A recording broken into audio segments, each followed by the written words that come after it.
बिस्मिल्लाहिर्रहमानिर्रहीम। अस्सलाम वालेकुम नाज़रीन, आप यूट्यूब चैनल देख रहे हैं। मैं इमरान खान हूँ। एक बड़ी ज़बरदस्त खबर देता हूँ, मेरे सोर्स ने मुझे भी बताई है और ये बड़ा करीबी सोर्स है और बड़ी ज़बरदस्त चीज़ इसने मुझे बताई है। मुस्लिम लीग नून ने एक नया बयानिया तैयार किया है और उस बयानिए के ऊपर बड़ा ज़बरदस्त काम होने वाला है। इमरान खान साहब ने एक इंटरव्यू दिया और उस इंटरव्यू का दूसरा हिस्सा जो है वो एक दिन के बाद आया और उसमें अमरीकी साइफ़र के हवाले से कुछ गुफ्तगू थी। पहले तो मैं आपको बताऊंगा कि वो गुफ्तगू थी क्या। मैंने पिछले वीलॉग में इसके बारे में बात की है, लेकिन अब बयानिया बनाया जा रहा है मरीम नवाज़ के मीडिया सेल की जानिब से। मरीम नवाज़ जो स्टेटमेंट देंगी वो मैं आपको एज इट इज़ बता देता हूँ, क्योंकि वहाँ डिस्कशन हुई है।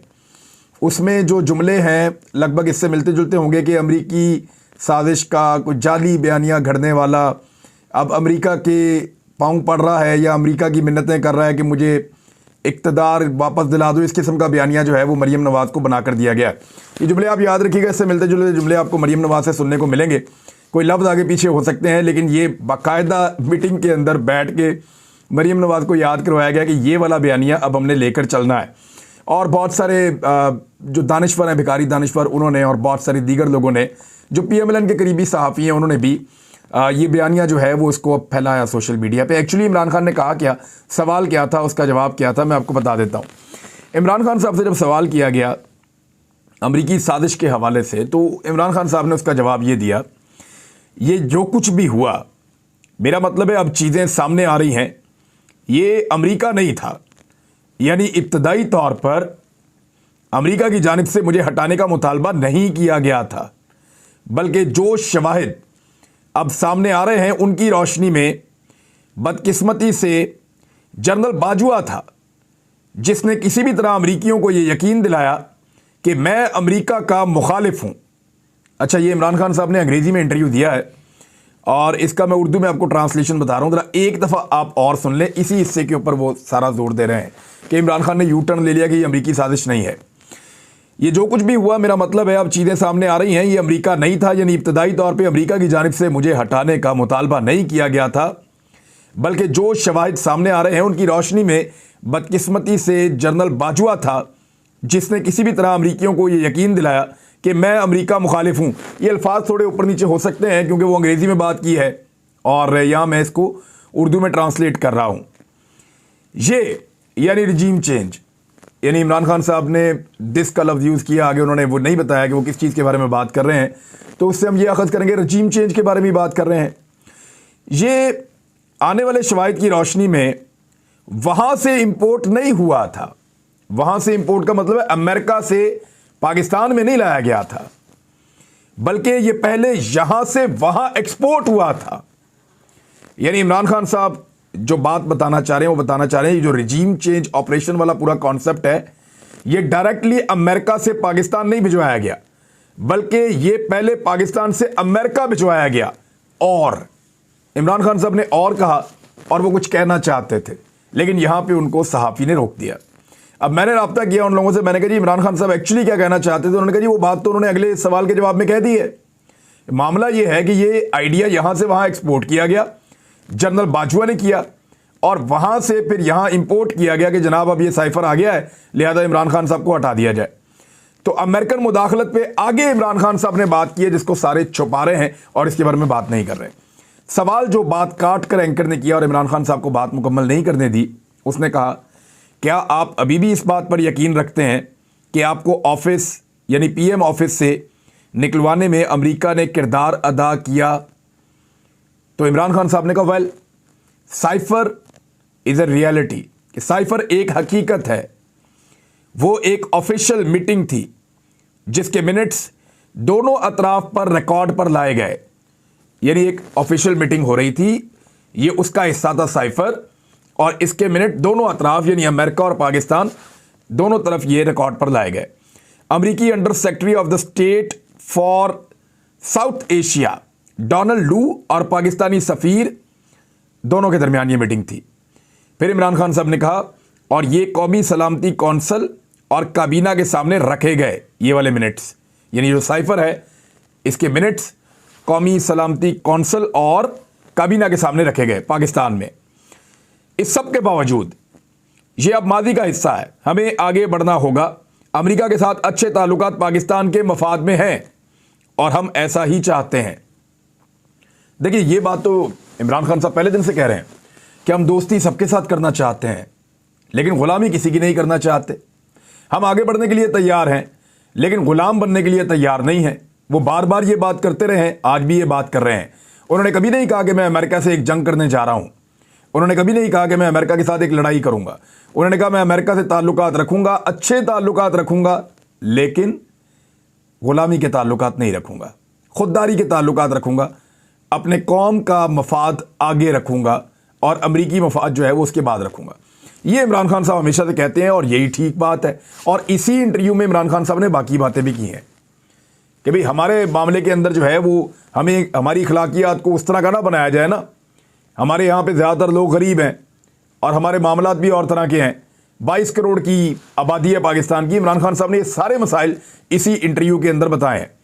अब एक्चुअली मौक़िफ़ क्या है, वो ये है कि जनरल रिटायर कमर जावेद बाजवा ने अपनी लॉबिंग के ज़रिए से अमेरिका को इस बारे में कन्विंस किया कि इमरान खान आपका दुश्मन है, और फिर अमेरिका के अंदर ये ख्वाहिश पैदा की कि इमरान खान को निकाला जाए ताकि अमरीकी मफादात जो हैं वो उनके खिलाफ है इमरान खान।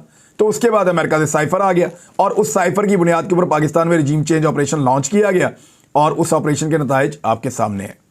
तो ये इमरान खान साहब एक्चुअली इस चीज़ को ऐसे रखते हैं सामने, लेकिन अब इसके ऊपर जो बनाया जाएगा गेम वो मैंने आपको बता दिया। मरीम नवाज को बाकायदा जुमले भी बता दिए गए हैं। इमरान खान साहब ने वीडियो लिंक के ऊपर एक खिताब भी किया। उन्होंने कहा कि हमारी हुकूमत में साबिक आर्मी चीफ सुपर किंग था और सारे फैसले वही करता था। जनरल रिटायर बाजवा ने एतराफ़ किया कि अमेरिका इमरान खान से खुश नहीं था। साबिक आर्मी चीफ ने गुज़िश्ता दिनों एक सहाफ़ी से हुकूमत गिराने से मुताल्लिक जो बातें की, मुझे उस पर सबसे ज़्यादा हैरत हुई। ये सोशल मीडिया का दौर है। जिस रोज़ हमारी हुकूमत हटाई गई तो कौम को मालूम था कि वो कौन था। उसने एतराफ़ किया कि मुल्क की माशी सूरत हाल ख़राब थी और खारजा पॉलिसी भी ख़राब।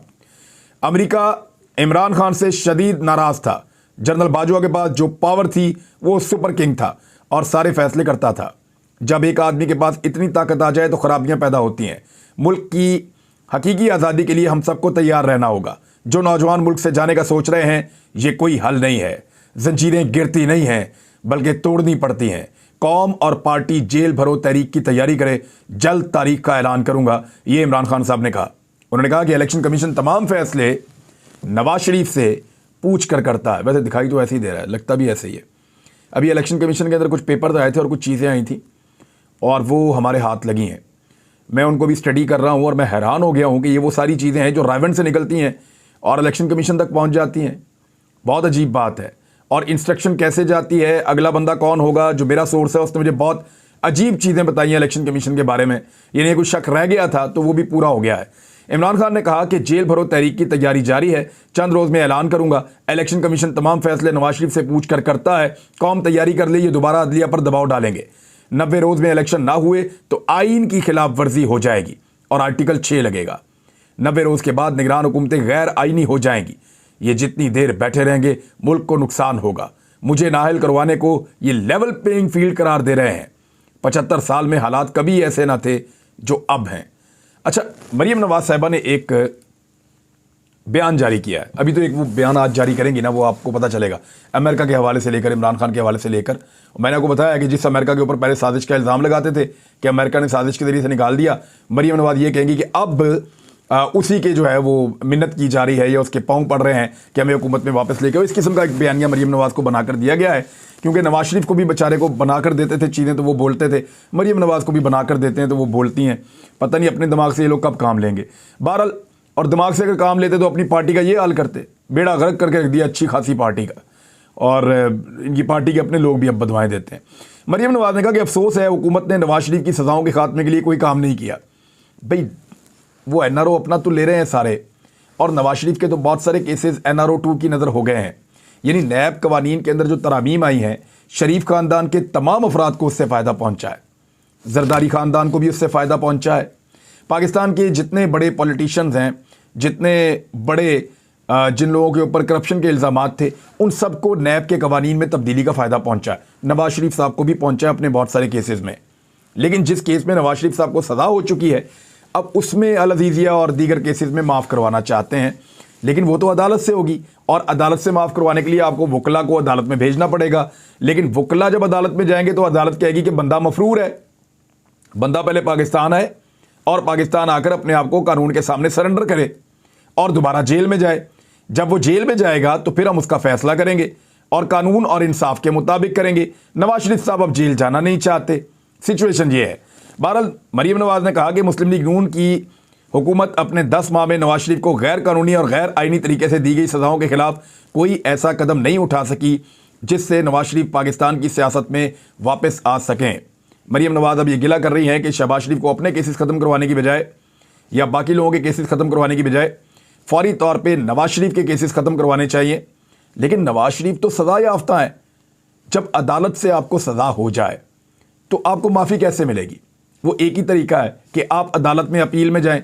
लेकिन जब आप अदालत में अपील में जाएंगे तो अदालत आपसे कहेगी नहीं कि बंदा किधर है, बंदा मफरूर है, बंदा इश्तिहारी है, बंदा पाकिस्तान से भागा हुआ है, 4 हफ्ते का कहकर गया था, 3.5 साल हो गए हैं, 4था साल लग गया, वापस नहीं आ रहा, तो अब बंदा किधर है?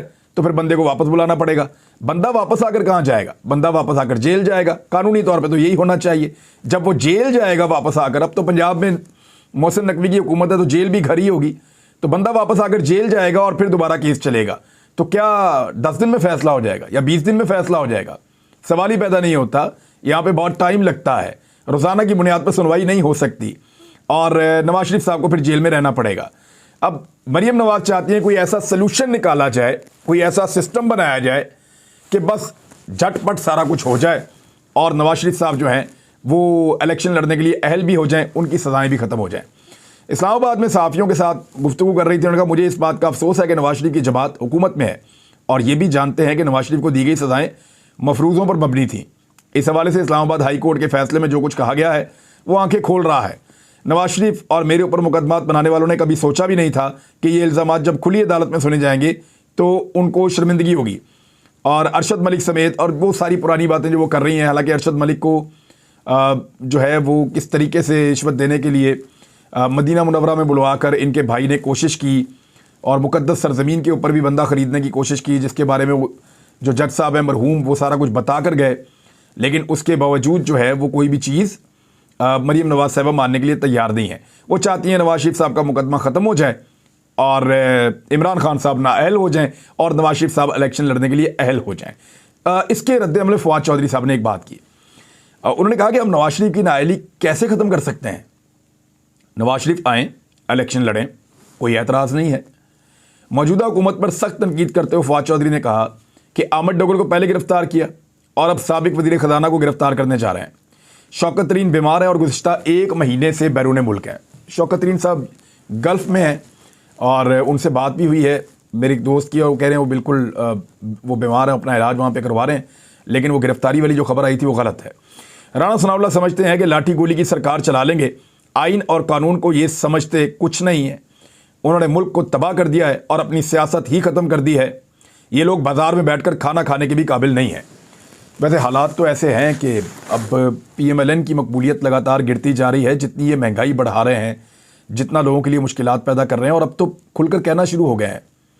यानी पहले ये कहते थे कि हम महंगाई ख़त्म करने आ रहे हैं, फिर ये कहते थे कि हमने थोड़े से मुश्किल फ़ैसले करने हैं, महंगाई ख़त्म होने वाली है, फिर ये कहते थे कि थोड़े दिनों के अंदर जितना रिलीफ होगा सारा आपको देंगे, फिर ये कहना शुरू हो गए जो किया इमरान खान ने किया है, और अब ये कह रहे हैं कि इस मुआहदे के बाद हम आपको महंगाई कम नहीं कर सकते, आपको महंगाई अब बर्दाश्त करनी पड़ेगी।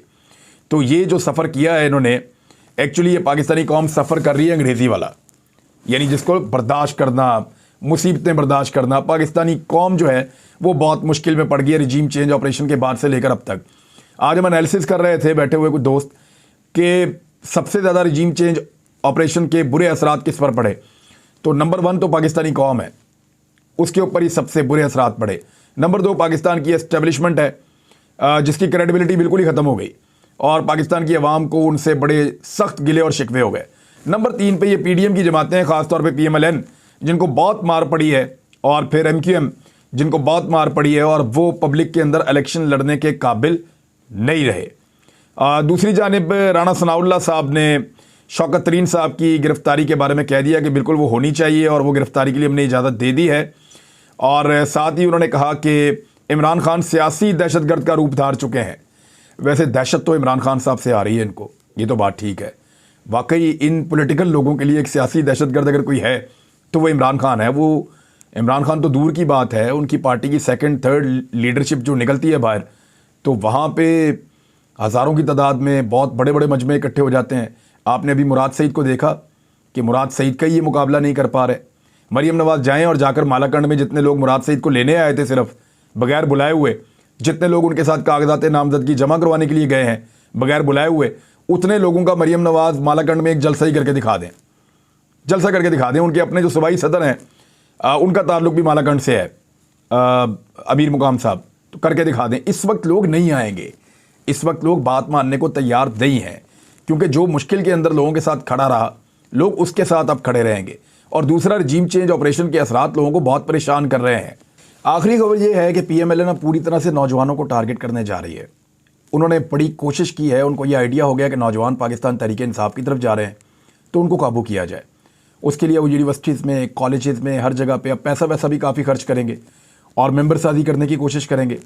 देखते हैं कितनी कामयाबी मिलती है, इसको आपको रिपोर्ट भी करेंगे। अब तक के लिए इतना ही, अपना ख्याल रखिएगा, अपने चैनल का भी। अल्लाह हाफ़िज़।